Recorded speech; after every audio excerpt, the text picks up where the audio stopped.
Well, there you are now. Hello and welcome to another episode of the Transfer Podcast for Anfield Index Pro. I'm Trev Downey. That's Dave Davis. And we are here to talk to you about the latest comings and goings in all the clubs around England, Europe, but specifically, of course, our main interest is Liverpool. That's where we'll start, Dave. There are a lot of stories. There's a lot of need, if we're going by the weekend, for the Reds to get things done. And it's a bit silly if we don't start with some of the big ones. And I know the first story you've got here is around centre backs.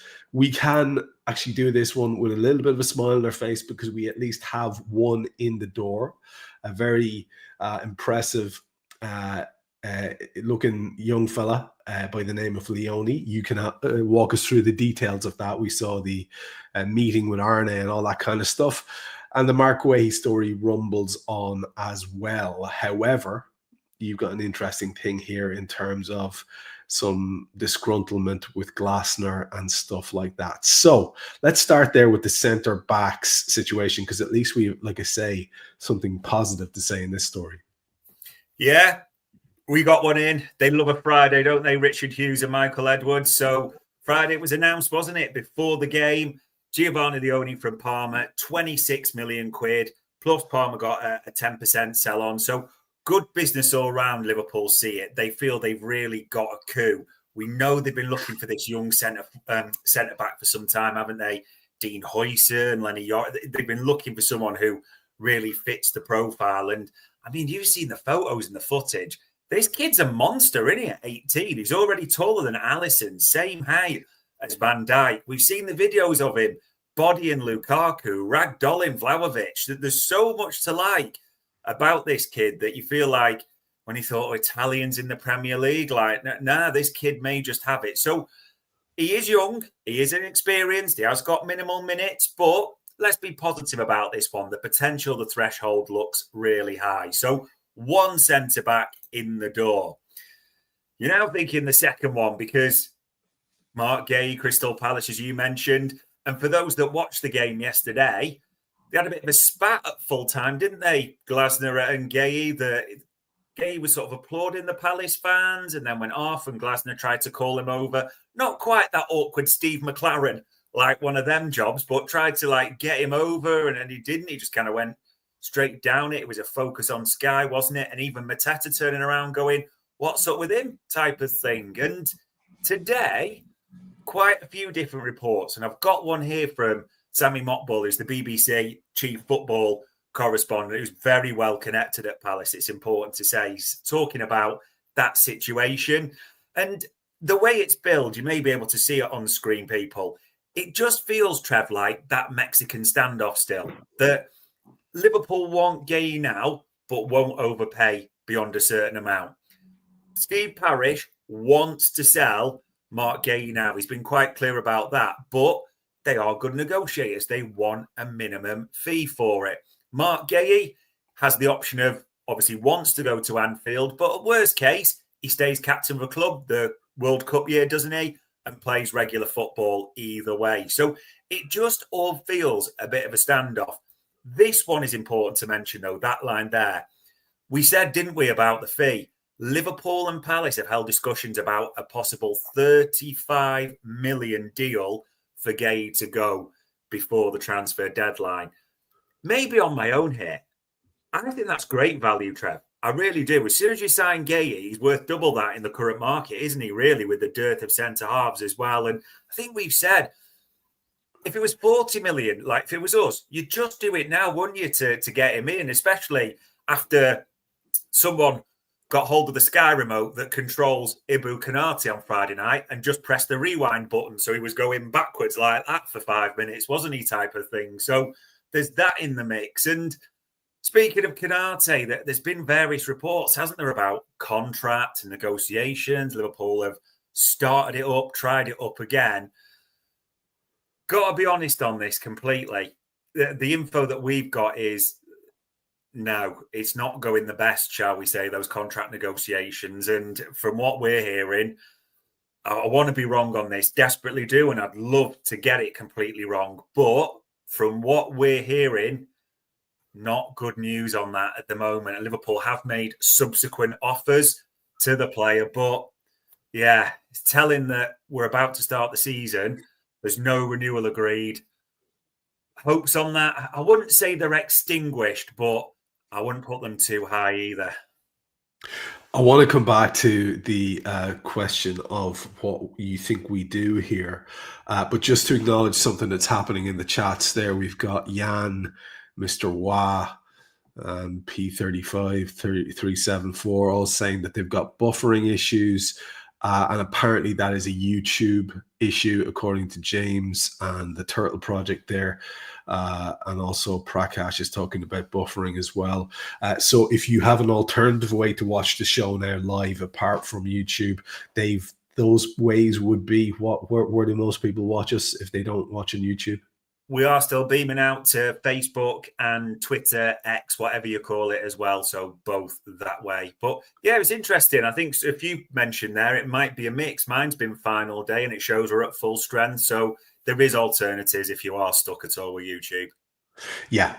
Again, just wanted to acknowledge it. Then it's not our end here. It's at YouTube's site, unfortunately. The centre half issue, to get back into that for the people who are with us. It's interesting, Dave. I feel like it's such a massive issue. You referred to the almost comical moment with Ibu when we conceded that goal. He was loosey-goosey all the way through the first half, if we're being perfectly honest. It would be really easy to understand if his head was a bit turned. That would at least explain why he was so sort of comically inept at times. We know how good this lad is. You and I are desperate for him to sign a contract because there's probably nobody better that we could get to play alongside Virgil van Dijk than Ibu Konate. So that is an issue. The Mark Guéhi thing will rumble, it seems, and I'm a bit like with the Isak thing. I'm sick to the back teeth of it. It's a matter of just do it, please. We don't have the excuse that Newcastle's ineptitude are stopping us from doing the business to get Mark Guéhi done. And the only thing that makes me have any sort of pause for breath here is, well, at least Joe Gomez was back, but for how long? So I'm looking at the Guéhi thing. I think it's great we get Leoni in. It doesn't look like he's going to go on a loan. It looks like he's going to stay around and train and learn, and that's great. And maybe he will be a prodigy that we can introduce into the team in a sort of meaningful way over the season, or maybe he won't. So we do need that extra senior centre half. Is there any other name doing the rounds apart from Mark Guéhi? Because that's where my worry comes into it. Now, we know we're very good at having alternative targets that we can pivot to at the club. Do you have any idea who they might be? No, to be honest, as well, a bit like almost a striker situation, they seem to be disappearing a little bit, doesn't it? It looks like Brighton are set on keeping Van Hecke, or even running him down for the year and going from there. Cody De Winter is at AC Milan now, isn't he? At the same time as well. Jacquet, another player that we talked about, that's actually, funnily enough, mentioning that alternative target for us, Palace have been linked with him, funnily enough, as a Guéhi replacement as well. So all the names that you hear, and people will be shouting, or someone will say, Nathan Collins. But we've mentioned that earlier in the summer that Brentford have got no intention of letting him go, even though he was absolute murder yesterday. And, it would take a silly offer that Liverpool would not pay. They're clearly trying to do a deal with Crystal Palace, as reported there. So it does feel like Guéhi or no one a little bit at the moment. And the Konate contract thing, again, this is the kind of news that you have been hearing all the way through this summer and from before, really, from the very first show. Because once those big three got done, the next all eyes were on Ibu Konate. And from the start, we were hearing negative rumbles about the fact that, he wasn't accepting offers. This is interesting here that you have this update for us that we have actually increased our offer to him. Can we confirm that it has been rejected? Yeah, that's my info, that Liverpool has spoke to him.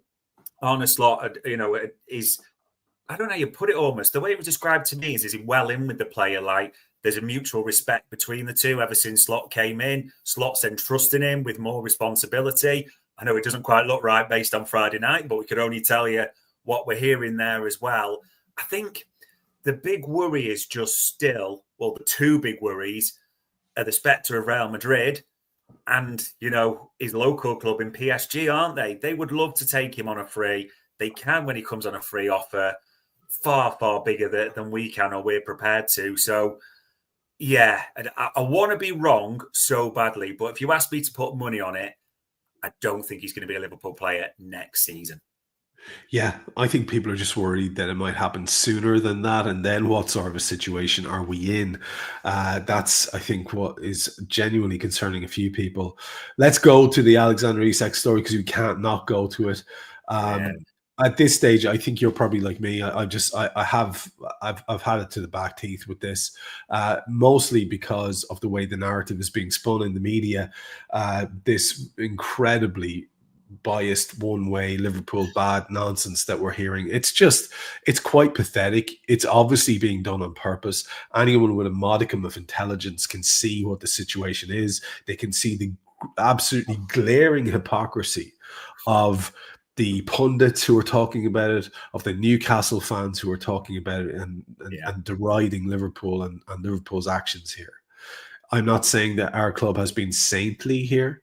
I'm not saying that Alexander Isak's actions are laudable, but this idea, Dave, of just pay the money, and because Henry Winter says we should just pay the money, that we should just pay the money.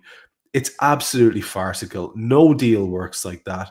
And I think people who have like I say, just a little bit of common sense have probably done like I have done with this and filed it as, that's in the back of my head now. I can't engage with this because it's so fucking stupid on its face. The discussion about it is so infantile and pathetic that it's very, very difficult to engage with it in an honest way with people, because people aren't being honest with you. There have been developments. Yeah. We heard that we were expecting that there was going to be booing towards Isak. We expected that there was going to be a sort of hardening from Eddie Howe towards him in his attitude as the clock ticks down towards the end. This is all going to be dependent, and it always was going to be, on Newcastle actually getting their fingers out of wherever it's lodged and getting on with doing some business for themselves, which they've been absolutely appalling at doing. Where are we with their business, with the attitude towards Isak from the higher-ups and from the fans, and in terms of the reality or not of this deal actually getting over the line in the next fortnight? Yeah, well, a great few questions there. And I mean, back to the weekend, as you said, I think we all heard the booing, the chanting at the end, and people thinking, yeah, this is inevitable now. What's going to happen? Like many have said before. Eddie Howe, even his words there, we'd like a resolution. We need that clarity. I've made my stance pretty clear that in a case of, that Eddie Howe wants players that want to play for Newcastle, as he said, and like you, but honestly, the whole nonsense around Eddie Howe's done a great job. We've been through that thing so many times, but yeah, it is just playing into all the tribalism and different bits. I think the big thing that we're all waiting for is, can Newcastle sign a striker? And now that Otara had gone to Brentford, it was like, Visser, yes, Newcastle will finally do something. And then Brentford came to the party, didn't they? And thought, we can play a little bit on this. And to be fair to them, did the whole oh, sorry, did we say it was like 40? No, it's now 60. Sorry, we misspoke first time. And played Newcastle like an absolute fiddle. Visser's responded with this, actually, and deleted all reference of the Brentford from, his social media, all those bits as well. So it's quite funny the way that's happened. But yeah, it just, I think for the first time, it's not panic stations. We're not going, it's all collapsing, anything like that at all, Trev. But this is just one where all of a sudden you're thinking, how late will Liverpool leave this? When will Liverpool aren't a yellow tie type of club, as we said before, and do deadline day? They want business done nice and quickly. But they are at the whimsical mercies, shall we say, of Newcastle, and they're just absolute shambolic organisation. So it all just feeds into the mix a little bit. And again, speaking to people today about it, saying, yeah, absolutely, fully expect it to happen. But when? How late do Liverpool leave it? It definitely isn't panic stations or anything like that right now. But yeah, it is just, I do wonder myself, when do we start to cut a deadline on this, if there is any at all? Yeah. Okay, let's just tease this out a little bit because, and by the way, again, apologies if you are having this buffering issue. It's nothing we can have any control over. It seems to be a YouTube issue, so we can only give you the advice we gave 5 minutes ago. I'm not going to do it any more than this, but just for the benefit of people who came in late, if you can access us via X or Facebook or wherever else that we stream live to, please do that instead of missing the show. Alternatively, you can always watch on the replay. Just in terms of just boxing off this one, because Guéhi and Isak are the two that just won't go away, and they're the two that we clearly have interest in both, and they would clearly be kind of, like we've said, that phrase that I keep using, plug and play, good to go, would improve our squad no end, and all the rest of it. It's the plan Bs that I'm considering here in my head, because you know the thing that's happened before, Dave, where we've gone into a season having chased player X. Usually that player X was a sort of defensively minded midfielder, the Adam Wharton type or the playmaker type that we were having a look at, like Azuma Mendy or like any of the various other ones like Caicedo that we spent summers chasing. And when we can't get them, we just go into the season. Do you feel it's like that? Because I think this is very different. I think we have a dearth of attacking options that needs to be addressed. So there should be a plan B there. I think we have a clear dearth of defensive options that needs to be addressed. So there should be a plan B. You see where I'm going with this?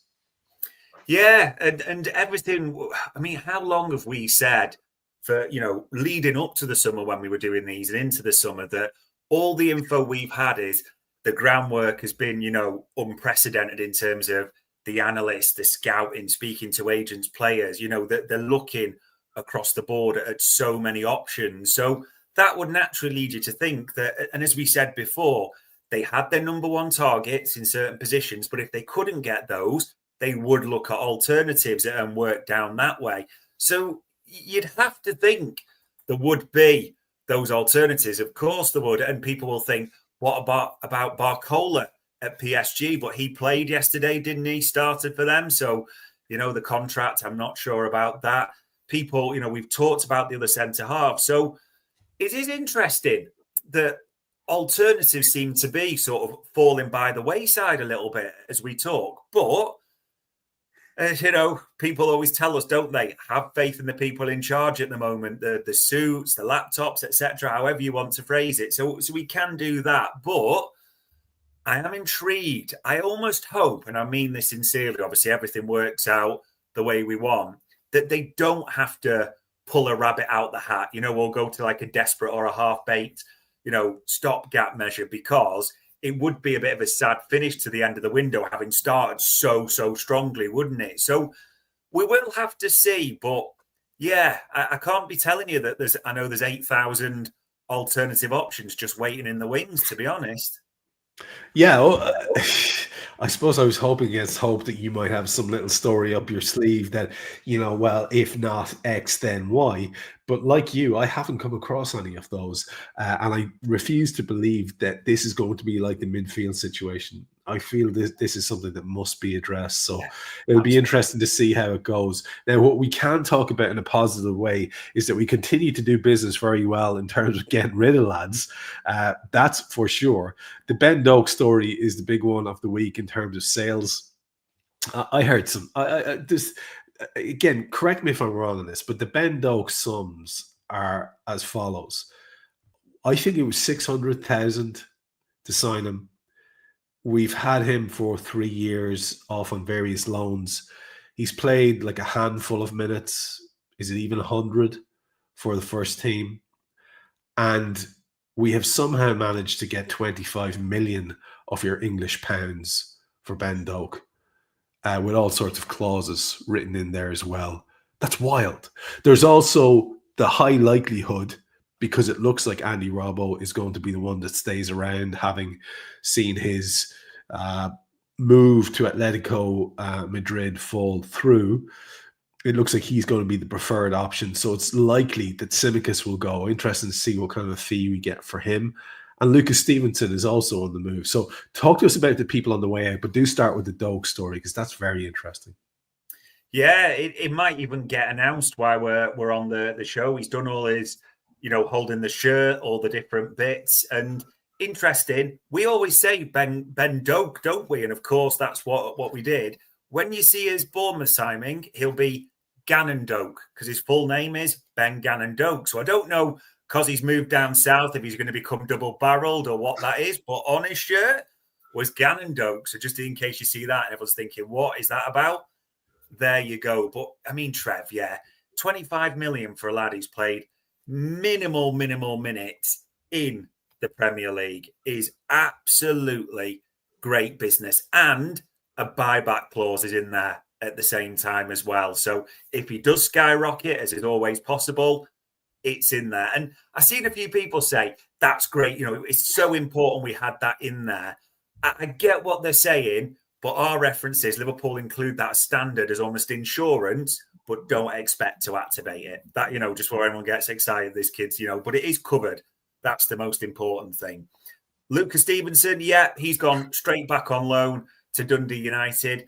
I don't want to sound harsh on the kid because he did well pre-season, but it's mainly as no one was meeting the fee Liverpool were looking for. So another year out on loan, see what happens. But I like Lucas Stevenson, but there's no real long-term future that way as well. Also, Tsimikas is a weird one because after the Community Shield, Paul Joyce tweeted, didn't he, that Nottingham Forest were interested in him and Liverpool would only consider permanent exits. That was crucial. But then Fabrizio Romano tweeted quite late last night saying, Liverpool could even look at loans. So the two don't really marry there. It'll be interesting to see. But our information is that, there are absolutely clubs looking at Kostas Tsimikas and he's fully expected to move on. Then there's going to be a raft of empty the creche a little bit as well. Probably like extended contract for those that need it, like McConnell. Dan has been mentioned, but it will just be a case of clear the decks. Badge Settage as well, as we mentioned before, he might well go late depending on his fitness and what offers they get. But it makes sense, doesn't it? I know people will talk about squad shortages, but those players are nowhere really near first team action. So it just makes sense. Asset protection with the renewal. Off they go on loan. There's plenty of exits, and there's one we've not even talked about yet. Yeah, just before we move on, Daryl, is Isak not happening yet? I'm confused. Dude, join the club. We all are. We just know what we've told you. And until it happens, he hasn't joined. So it's as simple as that. Daryl, it's like the Michael Corleone scene in Godfather 3. Here we go. Still like absolutely just like, someone, please. Michael on the steps. Also, Adam Petruccione there was asking about news on Dans and Kumas. You did briefly refer to Jaden Dans there, as in it'll be likely. You were saying that he'll probably be sent on loan somewhere. Is the same true of young Kumas? The last I heard about Lewis Kumas was that, again, because he'd had a decent-ish loan at Stoke, it was Championship clubs again that Sheffield United had inquired about him. And also Wrexham had also, because they seem to like buying young Welsh players as well. So where he ends up, I don't know. But again, I think it is just important people adjust their lenses, because maybe Jurgen Klopp era, there was that famous photo, wasn't there, at Wembley with all the young kids and look at this next generation and all this. Don't want to sound harsh, but everything's moved up a level for them, hasn't it? It's got tougher and tougher, which is great for us. But Arne Slot will not mess around. He either thinks these kids have got it, i.e. Leoni and Gamoa, or he doesn't. And if he doesn't, they won't be working with his first team squad. He wants to focus on the players that he thinks do have it so to speak. So, yeah, another one, Lewis Kumas, that we're told expected to move on. And you never know for definite because, they're young and things can change. But would I say Lewis Kumas has got a great chance of being a Liverpool first teamer? Doesn't mean he's a bad player at all, just to be clear, Trev, but it doesn't really stack up at the moment. Yeah, and listen, all the best to young Gallen Doak. Yeah. We'll be watching him with immense curiosity. But as long as we're doing business like that, it's almost magic. It's almost like black magic. Some of the deals that have been done at this club by this crew over the years, we've really, it feels like we're pulling pants down, I'll be honest with you, left, right, and centre. And I'm not deriding Ben Doak as a talent, but I'm just saying, look at your sample size. It's remarkable business. It really is, and it hopefully will help us get somebody in the door, which we're talking about now. One of the people who we thought we'd be talking about leaving, like Tsimikas, is the hero of the hour at the moment. Just by the way, sorry, dude, I have to go back to this. Tsimikas alone for Kostas Tsimikas at whatever age he is, 43. Who would do that? Why would he want to do that? That makes no sense. It literally doesn't make any sense at all. And to be honest, I saw someone said the other day, it does make sense because when Robbo goes in a year, he'll come back. Well, Arne Slot's looking at an aging Robbo in his last year and still thinking Kostas Tsimikas is below him in the pecking order. That tells you everything you need to know about how regarded he is. I think the only way it's a loan for Tsimikas is if we fail or we've overpriced him in the market. Yeah, that makes sense to me. That makes sense to me. I just wanted to go there. But anyway, turn our attention to something that's a bit more upbeat, which is Federico Chiesa. We saw his absolutely stunning goal. I tweeted it out there. I found someone who had set it to Pavarotti's Nessun Dorma. Magical. Absolutely magical. I could watch it all night. But if Chiesa turns out to be the lad, and I would love to see that happen. I think everybody would. He just seems to be such a good lad. People very fond of him, and we all know the pedigree of the player.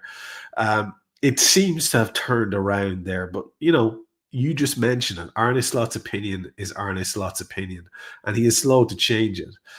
So Chiesa has come in on occasions before and done impressive things, and hasn't made a blind bit of difference.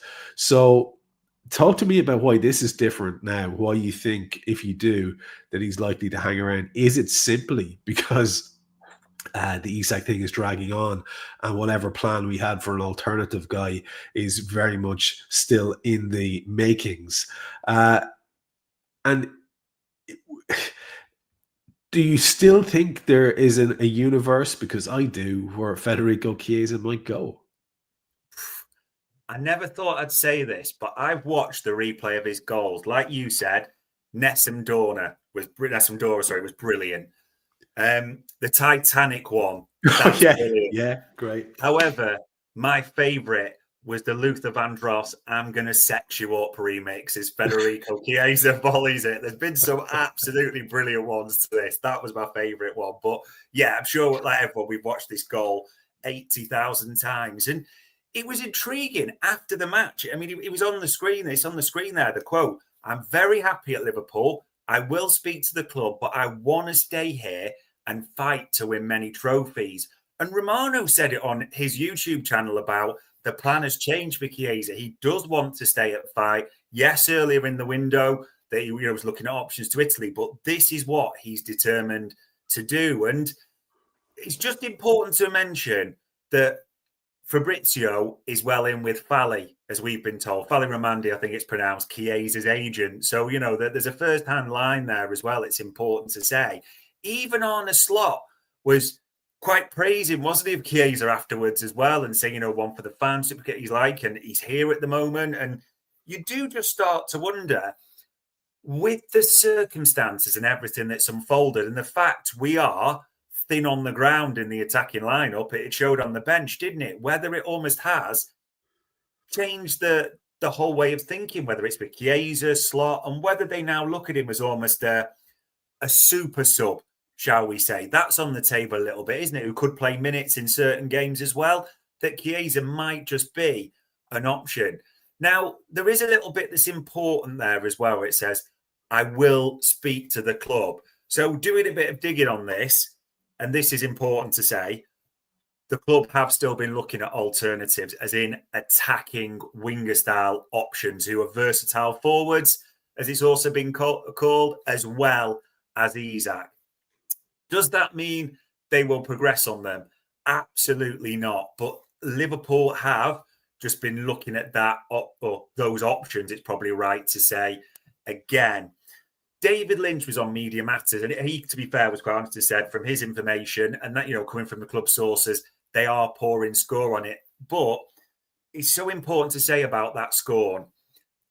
Liverpool are bound to pour that on it because they don't want it coming out. If it falls through, and they can't do it quite late in the window. It's easy just to have the line like, "No, we told you it was Isak and no one," and then everything's sorted that way. It's so late in the window to get a quality winger through the door now, Trev, is difficult, isn't it? Let's be honest. And a lot of teams have made their moves, looking at prize assets. So it's just, I am really fascinated by this one. We can't lie. And all the talk was at the start of the window, this was the Thanos, the inevitable move, wasn't it? Chiesa's going back. We've had Atalanta, Napoli, all those in the mix. Now, whether Fally just hasn't been able to do a deal, and a lot of it has come down to the wages he's on at Liverpool just aren't compatible with Serie A, are they? And there's talk of Liverpool would have to fund it and all that. And I just wonder, with all these circumstances in the hopper, whether Liverpool, Hughes, Edwards, Slot, and everyone have just gone, is it actually worth it? Is it not better just keeping him as an option from the bench and having him there? Because he seems hungry. He seems to want to stay at the same time. And in his defence, he isn't any mug, is he? It was a great controlled finish the other night as well. He does have ability to make things happen. It's not the biggest headline of the summer, but it's got the potential to be the biggest surprise, hasn't it? A full Federico Chiesa turnaround and being a part of Liverpool's squad next season. Or this season, sorry. I would love it, Dave. I maybe that's sentimental of me, but I would love that. Yeah. I'd love it for him. I'd love it for us. I just have this very practical side to me that says if Arne doesn't fancy you, you will struggle to get the minutes. But let's see how that one develops.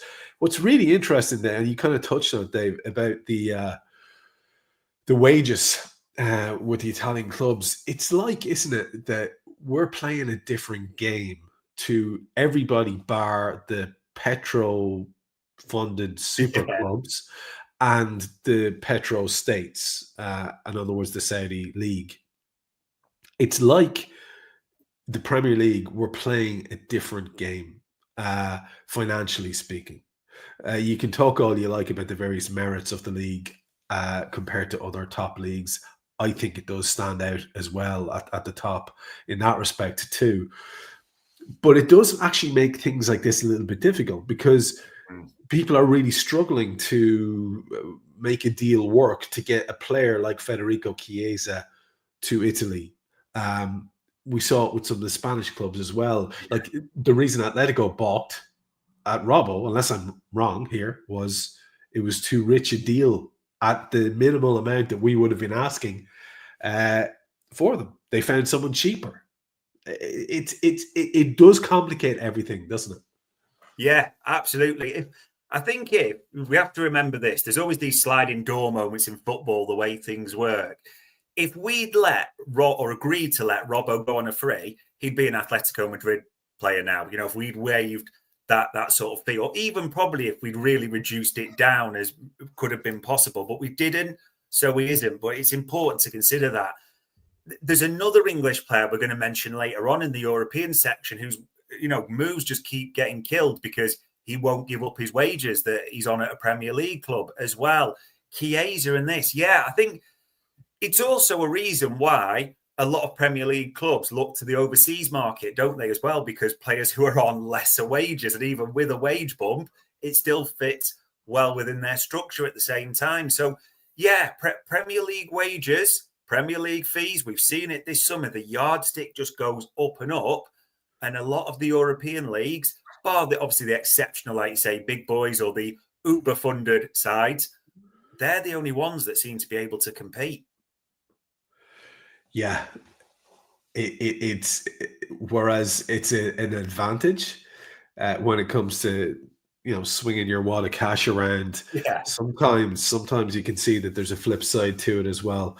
Interesting to see what happens with Federico Chiesa. He's so well loved that I think nobody will be too upset if he continues. I would just tell people to be a little bit cautious because you don't know whether or not he will get the opportunities. It's important Let's go to say on that. Sorry, you're right. Sorry to cut you off there, but literally opportunities are there. But don't get it twisted. If Liverpool can get a winger target they want, bye Fede. Just to be clear, if they could get Isak and a winger target they want, as much as we adore him, and there's a real likability, what would happen. Yeah, I think that might be the case. All right, buddy. Let's go to the Premier League in general now and talk about what's happening. We saw City make a comparatively impressive start. Lots of new boys in the team. And we don't know whether they are completely dead in terms of their business yet or not. But this Donnarumma thing won't go away. That's an interesting one. And we know that Ederson didn't start for them at the weekend, and it looks like he is on his way out of the club. Yeah. And they are still trying to offload, I think, Savinho as well. So talk to us about City, the business that still remains for them to do. It's interesting, and there's almost an interconnectivity between us and City this summer, isn't there, in terms of targets, Pep Linders, all sort of the overlapping storylines that have been there. And the place to start is actually Rodrigo, because it's important to say that his agent, we mentioned him before, Pini Zahavi, he'd had the initial chats with Liverpool, and what they were asking for in terms of wages and the package was miles above what Liverpool were prepared to offer. However, this is important to say, the info we've got is that Zahavi was at Anfield on Friday night as well. So that obviously set a few questions there. Could they be back in? But it's also important to say that he was meeting with Hugo Viana, who is the sporting director at City, i.e., could he do a deal for his boy Rodrigo? Now it looks, Trev, like even City might have said that's too rich for my blood, because earlier today, Guy and Balaguer tweeted that City have decided Savinho is to stay. This is Savinho that Pep dropped from the squad, said he was injured, and then Savinho put a social media post on of him tweeting, which, everyone knew what was going on around the Tottenham bid. But as it says there, that kills any possibility of Rodrigo joining City. So, I mean, people will say, could we still be in the mix? It was interesting that Zahavi was in the box on Friday, but I think he would have to literally take a butter knife to his wage demands to make it, foreseeable for us. So I'm not putting too much confidence in that at the same time. It will be interesting to see. This one's interesting as well. Ederson, Galatasaray have made an offer. They're still in negotiations there. City want Donnarumma, who PSG have said, we're, go as type of thing because you're messing with your wages and we want a new keeper. The one thing that's interesting, though, that managed to get, there's a real split at City on Donnarumma for a couple of reasons. Number one, they've just signed that young James Trafford back, haven't they, for 40 million quid. So if he becomes the backup keeper, have you ever heard of a 40 million quid backup keeper? I mean, that's kind of insane a little bit, isn't it, really, at the same time? But it is Manchester City. And the second thing is, Donnarumma is a huge presence, isn't he? He's a massive man. He's brilliant in a penalty shootout, as we know, unfortunately, as well. The one thing he's not great with is feet. What are City famous for, playing it around at the back? What is Ederson arguably the best keeper in the world at? Pinging the ball, isn't he? Passing it, that type of thing. So it would be, as quite a few are suggesting, a real variance from what they've had in goals. And also people go back to, well, Joe Hart, who wasn't obviously as good as Donnarumma, but he was a great or good shot stopper, but they got rid of him because he couldn't play with his feet, didn't they, at the same time? So there's a real kind of it's a very strange move for City, and I do wonder about that one. But It looks like Rodrigo to City, if that's true from Gear Balogun, is dead. Does that mean we're in the mix? Well, his agent was there on Friday, but unless the wage demands come tumbling down, hard to see as well.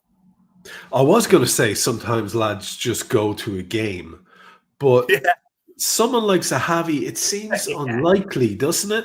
Like he's working, right? He's working. So is there any other angle that we haven't thought of there? Is there anyone else in that stable of his that's connected with our club or with the opposition that we're playing? Or is there anything else that could be? Or is it just, do you think it's the most obvious thing that there might be still well, if Isak goes belly up, what do you reckon to taking my lads? Yeah, I think that's it, because we kind of went digging in it. You were waiting back for a response like, oh, no, sorry, he's the agent of XYZ as well. And he's probably just there to catch up with his player as someone else. But he's semi-retired from the game a little bit, Pinny, isn't he? He's knocking on in the nicest way. He's, not a wily old fox. And no, all the noises are the expectations. It was around Rodrigo. And also, he was going to speak to Hugo Viana at City as well. So, yeah, that is what we've got. Yeah, we're very much the poor relations, aren't we, with our 30 million substitute keeper. Feels feels terrible. Let's go to Palace. After the Community Shield, I think an awful lot of us were thinking, God, I really wish we had Wharton. Much more so than people were thinking, I really wish we had Guéhi. But Guéhi is still very much, and like you highlighted that moment where it seemed to be really awkward, where Guéhi seemed to be, and again, this doesn't seem like what you hear about him and his character. Yeah, is that he's a really good lad and he's quite a humble fella. So whether Glasner was like throwing shapes or being a bit over dramatic himself, whether there is actually a falling out there, which anyone's entitled to have a bit of a strop if they feel like they've been hard done to. That's interesting. But there's other targets as well that clubs have lined up from the Palace squad. Eze is one. And there is more bits and bobs going on because we know United are still looking to throw a big ball of money at someone. This Carlos Baleba thing won't go away. And I believe that even United have been linked to Wharton, but the price will be massive. Wait till we get to the Baleba bit at United. You're going to love this. They always throw something in the mix, so just wait for that when it comes. But yeah, I mean, Palace, in a way, could potentially be the busiest, couldn't they? Because obviously we all know about Guehi and what's that happening and could happen late in the window. Eze as well. I mean, there were various reports that Eze wasn't going to play, wasn't it, on Sunday, against Chelsea because of how close the deal was. But then it came out that no, there is no agreement with Spurs and with Palace, which you could see because let's be honest, the two people negotiating there are Daniel Levy and Steve Parish, slippery characters that can you imagine if you threw Edwards into the mix as well? It would just be the three slippiest negotiators there, the snake oil salesman, you could say. So that comes in.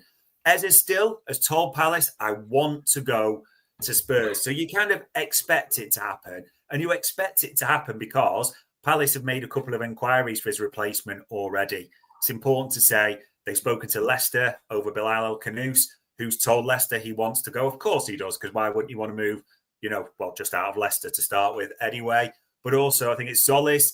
It's pronounced. He's another attacker at Bruges, and they're looking for around 40 to 50 million euros as well. So Palace are in the market for those replacements. Wharton is important to mention because after the failure of Baleba, which we'll come back to as well, United did sort of make an inquiry around Adam Wharton just to see about his availability. And I mean, come on, Steve Parish is likely to sell Eze and Guehi as if he's going to let Wharton go, this summer at the same time as well and World Cup year. So the suggestions we had is that United were told, oh, you want Adam Wharton? Yeah, you can have him. Sorry, 120 million-ish will get it done though, which I think Adam Wharton's a brilliant player. We both said we wanted him all summer, would love to do it. But even if Liverpool bid today 120 million on Adam Wharton, we'd probably turn around and go, well, it's not our money. It does seem a little bit high, though, as like Michael Edwards been smoking something a little bit. That would be the kind of sentiment, wouldn't it? So, yeah, Adam Wharton is not going anywhere this summer. But, yeah, as a replacement, Guéhi, Jacque, as we mentioned, they're looking at him. Going to be a busy club, Palace, you fancy? Yeah, and like you said, you'd bet on them coming up trumps when it comes to banking the cash. Let's just put it that way. I just was checking my Twitter feed to see if people were able to follow, and I've come across a lad who says, love this duo, the two Ronnies, the new two Ronnies we've been referred to as Dave Fairplay. That's as he says, one for the kids. We've had worse. Yeah, the business, of course, around the league continues. Let's go to Forest, because you mentioned the Tsimikas links there. And I think we were all sort of like nodding our head thinking, it's actually a really good move for Costas. A player I'd love to see stay at the club, I'll be honest. Yeah. But it looks like he's on his way. Is there anything else going on there? Because I did hear a story about McAtee, but I don't know a whole lot else about what might be happening at Forest. Yeah, it's funny because they were quite slow in the window. The Gibbs-White thing, didn't it, knocked on with Spurs for so long. And since then, I mean, I can only describe, if anyone can see the photo on the screen, that they've signed madness, because the state of the baggy trousers on Hutchinson and McAtee there are absolutely shocking. I think they've worn the dad's pants to sign an on-day a little bit, but such is fashion. That Forest are going young British, that two of the members of England's under-21 Euro squad are through the door. I can't pronounce the striker they've signed as well from Rennes for about 30 million, so I'm not even going to have a go. So that's in the mix. And also, it's important to say, they did try for Rico Lewis, the City left-back, who had quite a decent opening day. But as Pep came out and said after the game, he's told me he's going to stay, so that's expected. So that's why a lot of the Tsimikas stuff's been cropping up as well, because it looked like Forest were going down the young English, Rico Lewis there as well. But now that's got shut down. There is just a few are saying just keep an eye on whether that Tsimikas link sort of takes off again. But yeah, Forest have done nothing like the business of a few years ago. But the last week or so, 4 through the door in a week isn't bad at all. It's not, Can I try and share something with you? Because I think it could be an inspiration for what's happening here with our boy there, McAtee. Let me just see if I can get this to just check this out. Check this out. See what you think. What do you think? Oh, see? Do you know what? It was in my subconscious, and all I could think was Peter Reid at the Boo Camp opening. That was all I could think about. That's it. Yeah, that's absolutely. It. Like these aren't so bad, although that's a rascal outfit. These aren't so bad, but that's remarkable. He's got like 4 suits worth of clothing around his legs there. You've got it. Like, I mean, hats off to the lad. What a decision in life decision that is. Right. Wow. Anyway, just thought you'd appreciate that. Let's go back next to Newcastle, because I've been very critical of their business, because it's just so frustrating to see them fail again and again to get the targets that they're aiming at, because of the obvious knock-on effect for us. But there is a sort of the theme of the summer so far, Dave, has been chains, like housing chains. And there does seem to be one. It could be fanciful, wishful thinking on our part, but it starts at Brentford and it goes on from there. There's also a link with a Chelsea lad to come in and an Inter Milan player as well. So will you walk us through the business that Newcastle are still trying to do? I mean, honest to God, Otara joins, as we say, Brentford. So you're thinking that will be Visser, but no, we're currently at the stage of deleting everything from social media as Johan Visser, a bit like a 15-year-old girl's relationship breakup type of thing, and deleting all the photos and everything like that. Fratesi, an attacking midfielder, Inter Milan is linked as well, a pal of Tonale, so that comes in. But again, nothing solid on this. I mean, they got Jacob Ramsey through the door, haven't they, on top of Malik Toure, I think it's pronounced. There's at least one through the door, although, as is quite clear, Jacob Ramsey didn't really want to go. He's just been forced to because of Villa's PSR issues, as all the players are commenting on social media. I mean, now in the mix is Christopher and Nkunku linked, tonight again with them. I mean, Trev, honestly, I think they've missed out now on 9 targets. I mean, by tomorrow or our next transfer show, what other attacker are they going to be linked with? We're going to be doing reports of Idi Amin or Boutros Ghali as an option in the hole or something. Just the amount of attacking options, like literally everyone ever you can think about. And the thing is, and even Nicholas Jackson, that seems to be now suggested he's going to Villa. So they've fumbled that one if they ever wanted him at all as well. I honestly, we could have next transfer show 12 links to attackers with Newcastle. And by the way, do you remember we mentioned Goncalo Ramos at PSG? That got rubbish today as a load of not true. That was just a name thrown out there as well. There could genuinely be 46 attackers linked to Newcastle by the next transfer show. Would we actually have any real faith they're going to land any of them? I think we both know the answer, don't we? You can just go by the evidence, and the evidence speaks to them being appalling at what they're trying to do. Adam there, very, very smart comment, I have to say, and agree with that entirely. That's kind of what I was talking about when it comes to the hypocrisy in the coverage of all of this Liverpool and Isak stuff. It is remarkable.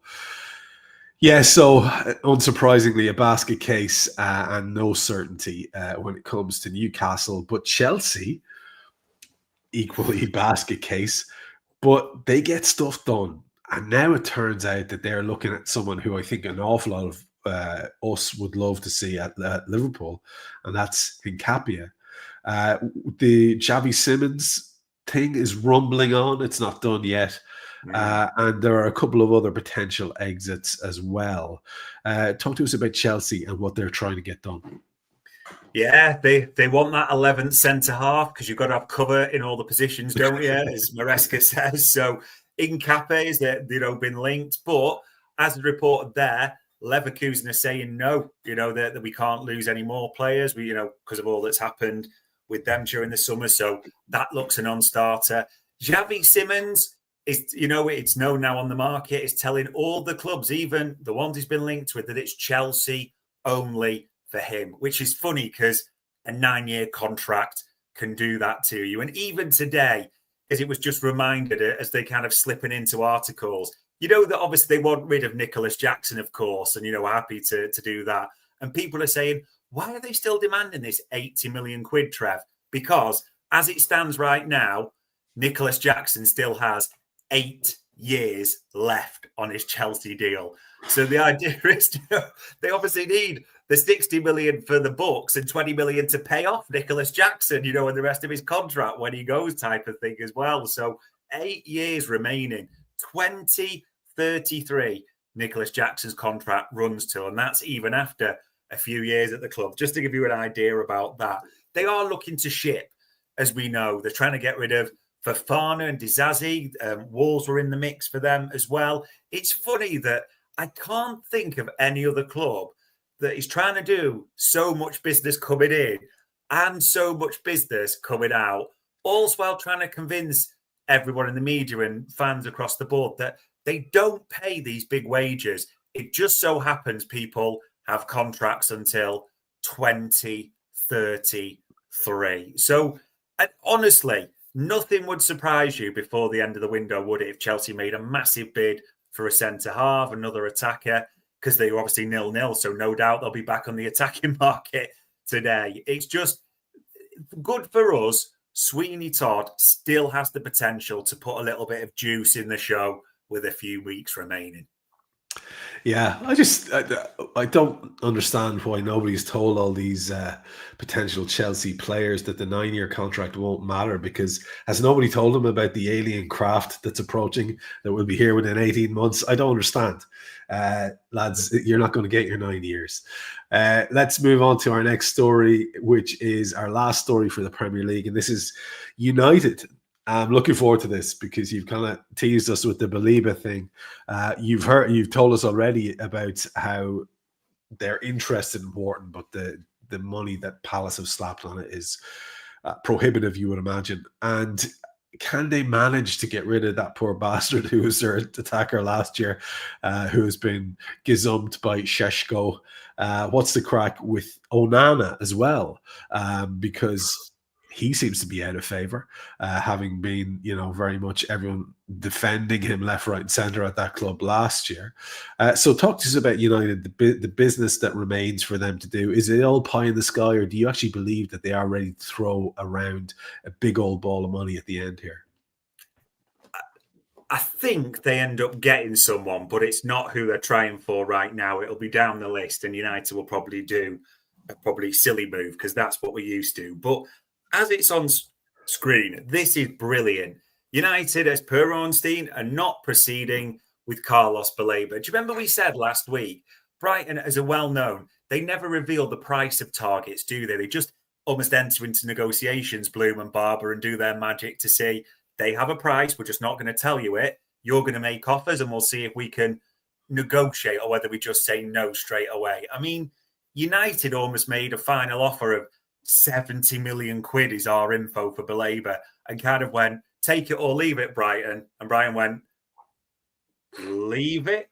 Like, come on, Carlos Baleba, as we said. You're starting at 100 million in the market, aren't you? Minimum type of thing, the way it's gone and looking at prices. So why United ever thought this would be done is just absolute bobbins. And it looks like it's probably going to be the same for Adam Wharton for the approach they're doing. So they'll end up with a midfielder. What I like, though, Trev, is when United get a bit panicky over midfielders, that's when the likes of Ugarte arrive, isn't it? And those types who don't really suit everything. So we'll see what happens there. I mean, yesterday, Højlund wasn't in the squad. They've made it clear they don't want him. He's trying to deal with AC Milan with a loan and an option. Everyone expects that to happen.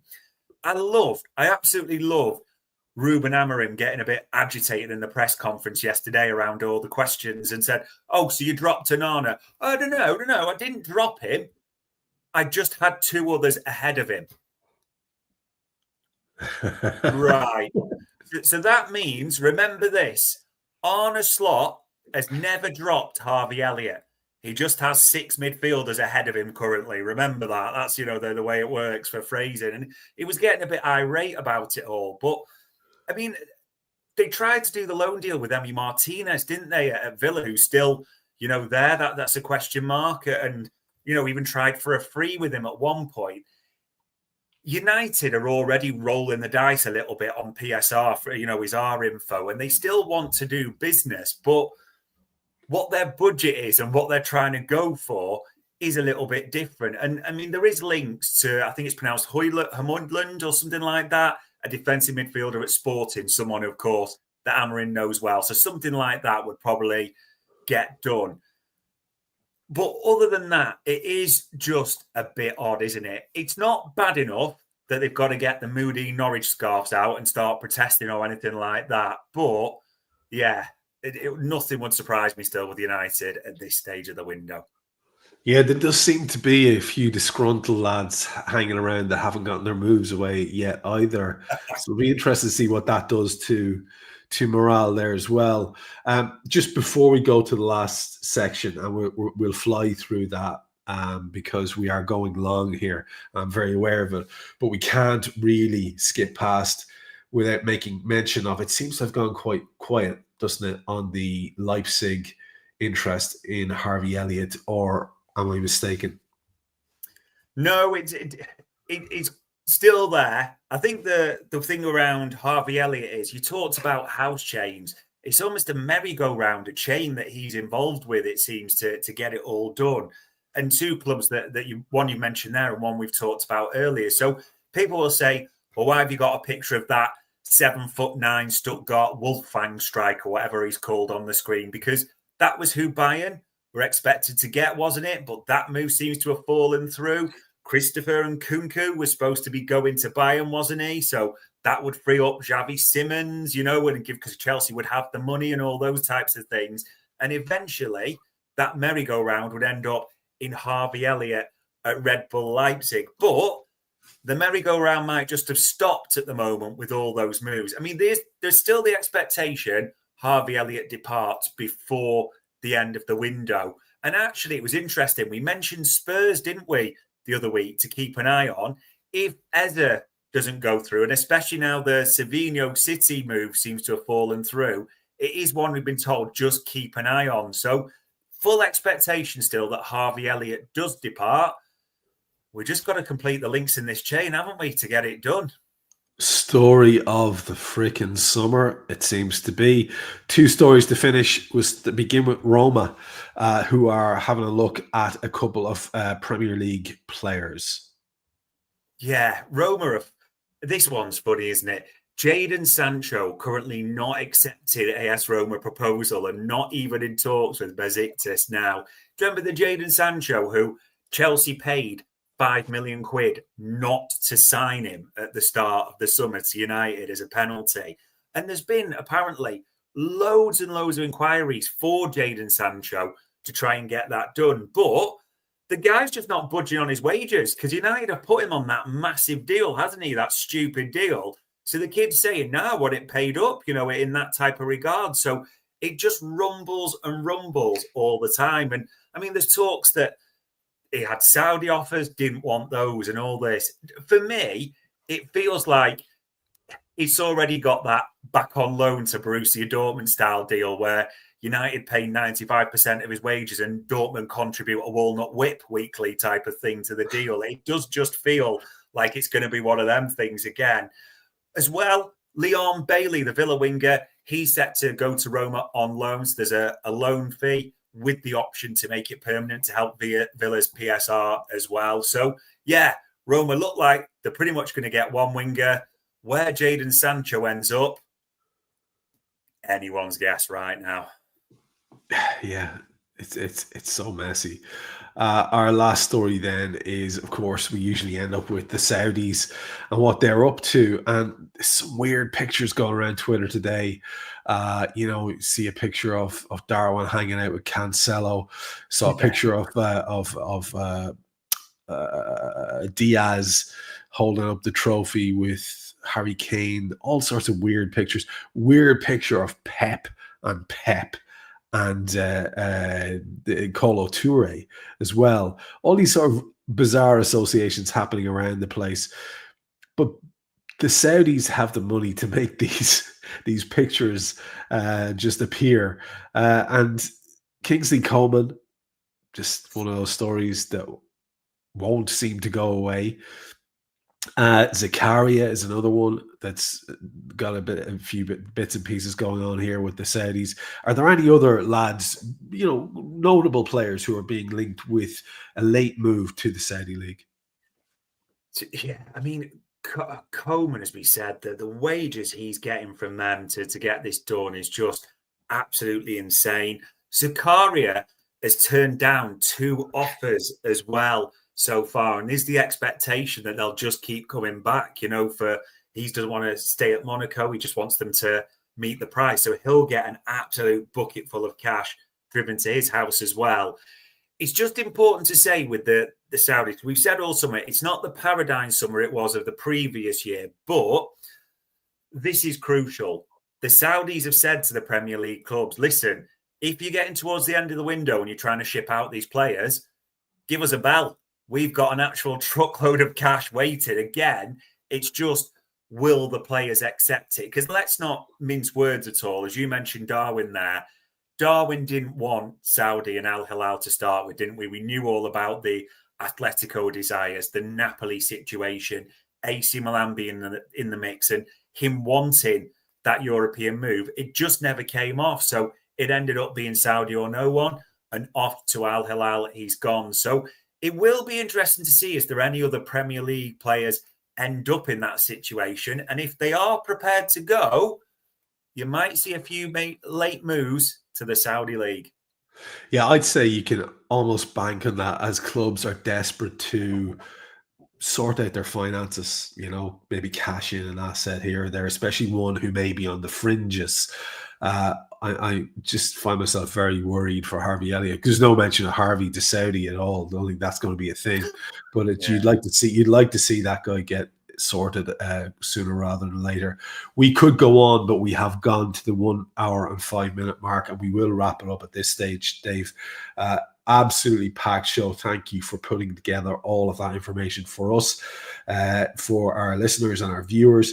Thanks to all of you guys who have stuck through and whatever issues YouTube were having, soldiered on. Thousands of you watching live, which is really heartening. Dave and I appreciate that. Don't be under any doubts about that. It is appreciated. But for now, for this one, until a couple of days' time. Yeah. We'll see you soon.